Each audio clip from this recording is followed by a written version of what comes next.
మంత్రి సురేఖ మాజీ యోఎస్డీపై హత్యాయత్నం కేసంట. తన అనుచరులతో కలిసి దాడి చేశారని స్థిరాస్తి వ్యాపారి ఫిర్యాదు. సో మంత్రి కొండా సురేఖ ఓఎస్డిపై హత్యాయత్నం కేసు నమోదైందంట. సో ఈ విషయం ఇలా జరుగుతుంటే మళ్ళా కొండా సురేఖ ఓఎస్డిపై ఒక కేసు బుక్ అయింది.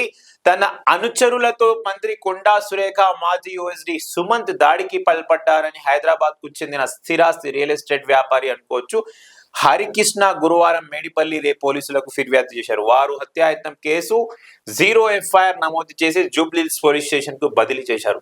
ఎఫ్ఐఆర్ లో పేర్కొన్న వివరాల ప్రకారం చెంగిచెర్ల ఆర్టీసీ కాలనీకి చెందిన హరికృష్ణ స్థిరాస్తి వ్యాపారి అర్జెంటుగా మాట్లాడాలంటూ హరికృష్ణకు గత నెల 30న సాయంత్రం 5 గంటలకు సుమంత్ ఫోన్ చేశారు. ఇప్పుడే ఊరి నుంచి వచ్చా, మరుసటి రోజు కలుస్తానని చెప్పినా వినలేదు. తర్వాత హరికృష్ణ స్నేహితుడు రాము కూడా ఫోన్ చేసి రమ్మన్నారు.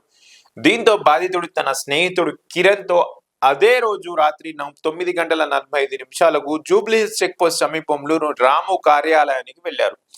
ఇక రాముతో పాటు సుమంత్ కూడా ఉన్నారు. బాధితుడు కనిపించగానే తన పేరు చెప్పి డబ్బులు వసూలు చేస్తున్నామంటూ సుమంత్ ఆగ్రహం వ్యక్తం చేసి దుష్భాషలాడుతూ ఇనుపరాడుతూ దాడికి పాల్పడ్డారు. కొట్టి చంపేయాలంటూ తన అనుచరులతో దాడి చేయించారు. అప్పటికే బాధితుడు ఎడమ చేతికి ఫ్రాక్చర్ గాయాలయ్యాయి, నెత్తుటి వాంతులయ్యాయి. అక్కడికి వచ్చిన 2 కానిస్టేబుల్ బాధితుడిని అదే రోజు రాత్రి జూబ్లీహిల్స్ పోలీస్ స్టేషన్ కు తీసుకెళ్లగా చికిత్స తీసుకుని వస్తానని చెప్పి వెళ్లిపోయారు. ఎడమ చేతికి గాయం తీవ్రం కావడంతో చెంగిచెర్లలోని ఆసుపత్రిలో సిమెంట్ పట్టి వేశారు. నొప్పి తగ్గకపోవడంతో ఈ నెల 10న ఉప్పల్లోని మరో ప్రైవేట్ ఆసుపత్రిలో చేతికి శస్త్రచికిత్స చేయించుకున్నారు. గాయాల నుంచి కోలుకోవడంతో తనపై దాడికి పాల్పడిన సుమంత్, ప్రశాంత్, అరుణ్ కుమార్ రెడ్డి సో వీళ్ళందరిపై కేసులు బుక్ అయ్యాయంట.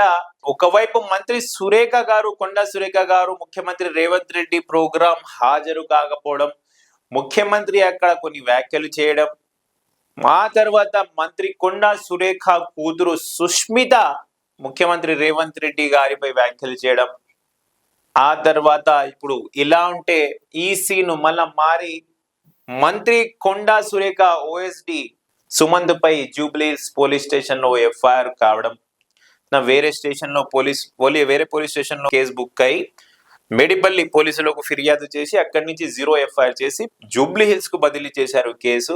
సో ఇవన్నీ పొలిటికల్ రౌండప్ చూసుకోవచ్చు మీరు ఎలా జరుగుతుందో.